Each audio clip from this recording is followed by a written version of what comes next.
ndax tey mën nañoo xam coalition boobu lan moo taxoon ngeen créé ko ak ban déggoo moom moo ci amoon li tax ñu laaj loolu.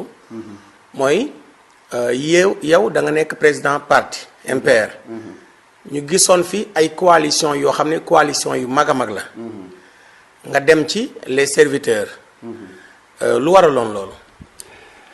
tey ànd ak na les serviteurs Pape Djibril Fall mais su doon démb di tey du ko def lu tax ñu ànd ak ñoom tamit mooy nekk sénégalais gëm ne nit lu ngay gis ci télé ak ci rajo yi noonu la mel mais tey gis noonu nit dafa lëndëm loolu tax tey am na lu bari ñoo ngi koy regretté ci àndandoo bi mais balaa may wax loolu sax nañu waxtaan tey ci lu ñu indi tey lu indi coalition bi ñun après le 23 janvier mu élection locale yi le 1er février dañoo commencé di wër Sénégal on a fait le tour du Sénégal dajale ay parrainage ba am 30 000 parrainages à 2 semaines des élections législatives am kenn ku nekk si ni biir mu ne man xam naa kenn ku bokk si les serviteurs est-ce que ñu dund ànd man ko créer la rencontre qu'on a créé la rencontre ñu toog waxtaan bu ñu waxtaanee man j'ai 30 000 parrains man tamit am naa 65 millions yoo xam ne mën naa ko teg sur la table am naa 5 voitures ñoom ñu ne ma am nañu plus de 30 000 à 100 000 parrains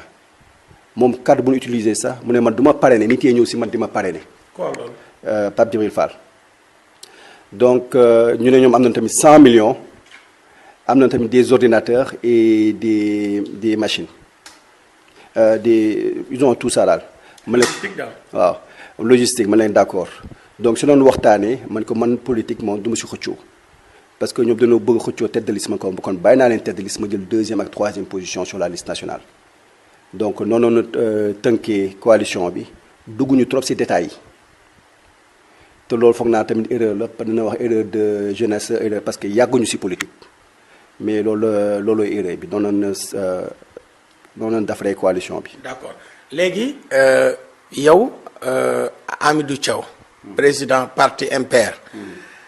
dafa am ko dox seen diggante ak les serviteurs bu Pape Djibril Fall pour ngeen waxtaan pour ngeen ànd ci élection législative booba yow yoroon nga xaalis comme ni nga ko waxee. yor nga oto aussi ñoom tamit yoroon nañu xaalis yoroon nañu seen logistique. Pape Djibril Fall nekk tête de liste bi ndax yow bëggoo si woon xëccoo. nga jël 2e bi ak 3e bi ci investiture bi.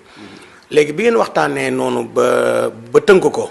ci yan condition nan ngeen na taxaw noonu ngeen di jëlee xaalis bi ak oto yi répartir ko pour dem ci campagne bi. waaw loolu laay wax te loolu moom erreur la te erreur yooyu sax ñoo ngi doon commencé di ko gis parce que bu ñu demee ba si biir Pape Djibril Fall damaa dem ba si biir ñu bëggoon tuddee coalition bi tur nu ko bëggee tuddee neexuma man ko man benn xaaram damay génn parce que tamit coalition mënuñu jël 2e 3e amuñu si visibilité si ñoom dañu ñëw dans le meilleur sentiment nee nañu léegi nañ dugal seen logo mooy logo parti bi seen couleur te tur bi ñu yokk ci MPR looloo waral lool ñu toog di dem di saisir ñu war a fay man leen yéen ñaata ngeen am parce que dañoo war a fay ñu Serigne Thiaw nag lay bàyyi nga fay man ko il faut que ñu fay wax leen ma ñaata ngeen am ñu ne ñoo suñu cotisé dina am 100 millions ma insisté waat ñu ne ñoom amuñu dara. ci xaalis waaw. début ba la ñu waxoon. te ñu ne amoon na 100 millions. si laay bindee benn chèque 15 millions yóbbu ko FBN banque compte parti MPR foofu la nekk ñu bind benn chèque certifié dépose ko CDC tamit parti bi bu nga ko tegee man doon defoon président coalition bi parce que man sama wàllum bopp maa bind lettre nommé Penda Dieng mandataire national de la coalition les serviteurs MPR lettre boobu ma signé en tant que président de la coalition moom la ñu déposé DGE tey bu ñu demee nag commencé saisir. ñoom ñu ne am na noonu local ak ay ordinateur ñu toog di xaar gisuñu dara ma jël sama bureau yi ñu siy saisir ma jënd 6 ordinateurs ñuy saisir chaque jour ñu ne tey suba pareegunu da nga koy raxas ba tey ñu wax ne mosut a pare am donc sama bureau nañu saisiré yëpp mooy lépp luy parrainage bu nu loolu weesoo loolu tamit ñu war a génne parrainage yi nekk te ñoom 8000 parrains noonu am. 8000 parrains. 8000 parrains kese noonu am. donc loolu mooy déception bu dee parce que ñoom seen seule contribution dans la coalition mooy 8000 parrains yi ak lu ñu wax yëpp dara du si woon dëgg. génnewuñu xaalis. génnewuñu xaalis génnewuñu logistique génnewuñu ordinateur génnewuñu fu ñuy saisir génne 8000 parrains daal lañ fa joxee jeex na. caution bi nag. caution bi maa ko fay moom laa wax damaa bind benn chèque bu 15 millions déposé ko sama parti compte parti bi FBN banque ma bind benn chèque certifié déposé ko CDC donc noonu déposé caution bi. d'accord léegi mais ñoom 8000 parrains la ñu am nan ngeen def ba compléter. voilà maximum de parrains. donc man mataluma ñun ñaar suñu boolee parce que man si ma parrain bu ñu ko saisiree on a perdu beaucoup de parrains déjà quand on a saisi sur les 30 000 24 000 ont été saisis sur les 24 000 quand on a nettoyé 18 000 moo si des donc loolu tamit beneen jàngal la ne saisi moom il faut ñu teel see jug prochaine fois teel a def liggéey bu baax donc moom moo am 18 000 man ma am 8 000 parrains soo ko boolee mu nekk 26 000 parrains ñu war a dem di déposer fekk fa waa Diourbel DG parce que ñun dañoo bëggoon pour ñu may ñu temps pour ñu mattali ñu dem foofu di déposer fekk fa waa Diourbel waa DG ne leen yéen waa Diourbel soo leen déposé du leen accepté parce que mataloo leen 1000 dans cette région ñu interpellé leen ne kaay leen ànd ak ñun ñoom ñu d'accord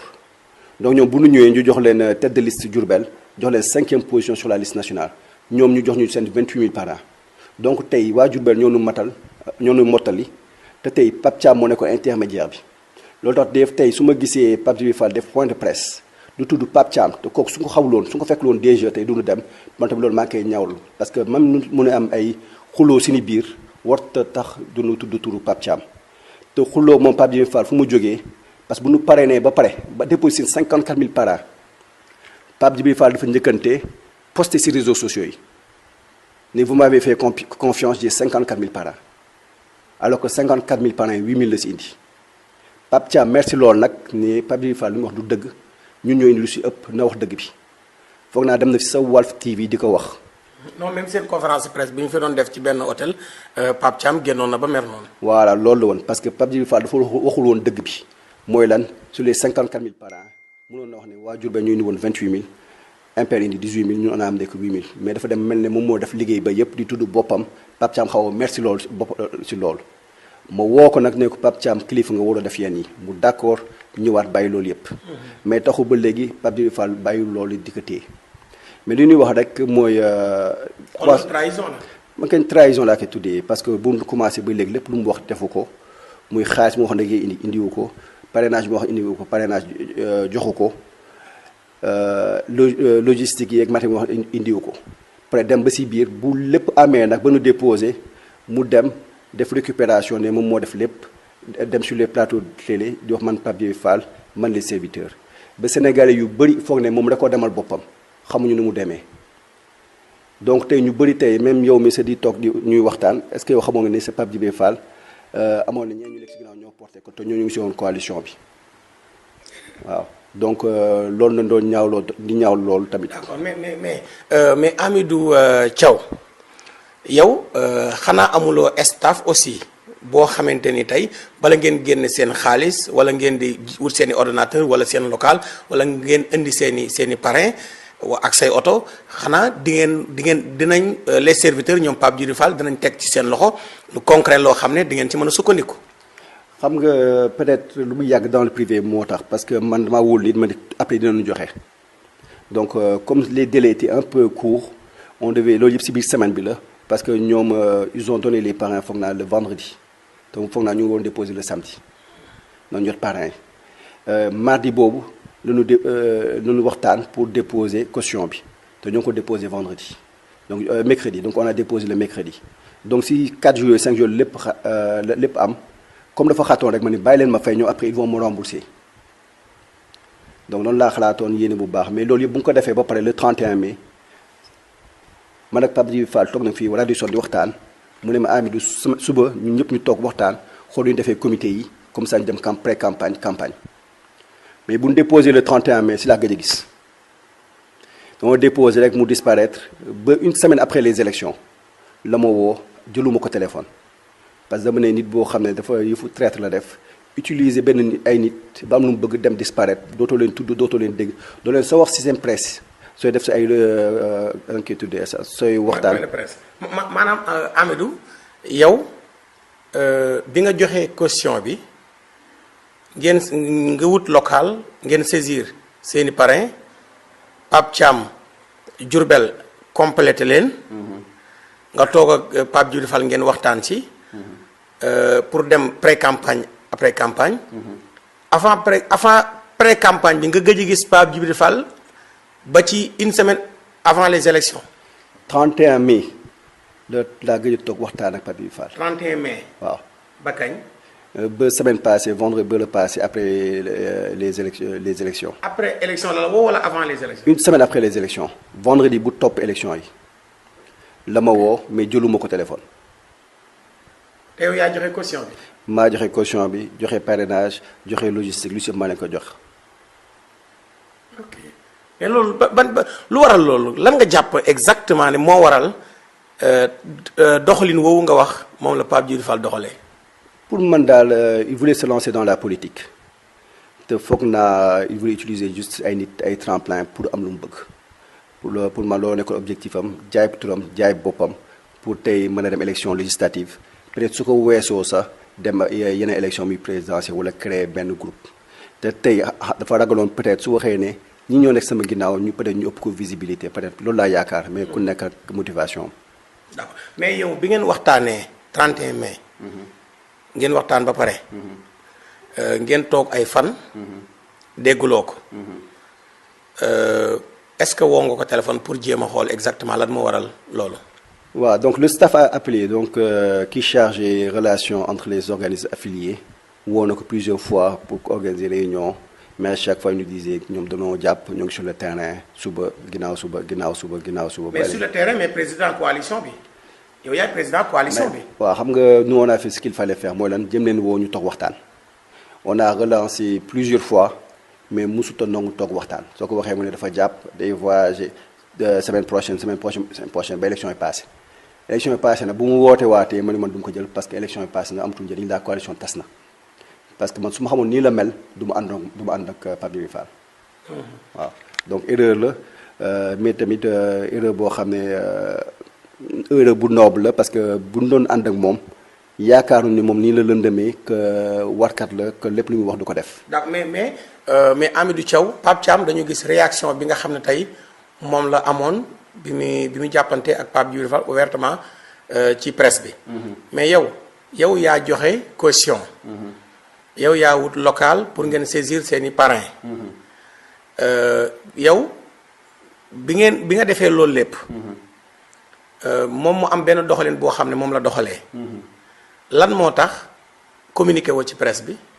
non boobu comme commencé na pré-campagne ak campagne dem ne soxlawul may yàq coalition bi ne ku nekk dem campagnal boppam peut-être lu ñu am ñu xam ne loolu doon yàlla may ko après ku nekk koneel boppam. parce que tamit comme ñoo bokk liste mënoo attaqué koo xam ne ñoo bokk liste loolu après campagne nga mën a rétablir la vérité. loo tax soo gisee tey ma toog fii réew mi di rétablir la vérité looloo tax parce que tamit bugguma tey ñoom ñu yàq lu ñu bëgg a def parce que lu ñu bëgg a def mooy tey changer politique bu fi nekk parce que politique sénégalaise bi mooy lan tey ñu bëri dañuy politique ndax alal ñu bëri dañuy politique pour seen intérêt personnel ñu bëri sax dañuy fàtte ne askan bi moo leen teg fu nu nekk donc ñu loolu ñu bëgg a changer ñu doon bëgg a liggéey jàppale nit yi xeexal leen. tey suñu waree Sénégal 2 fois wala 3 fois pour mën leen xeexal parce que nit soo ko bëggee xeexal il faut nga xam ni jafe-jafeem te noo xamee jafe-jafeem il faut nga dem sur le terrain déglu ko tey suñu demee ba Saraya dem ba Bakel dem ba Ziguinchor fu nekk dem ko fa Sénégal on a fait le tour du Sénégal 2 fois en 2 mois lu tax loolu pour ñu dégg problème yi bu ñu demee Ziguinchor am na ay dëkk yoo xam ne les gens se cotisent.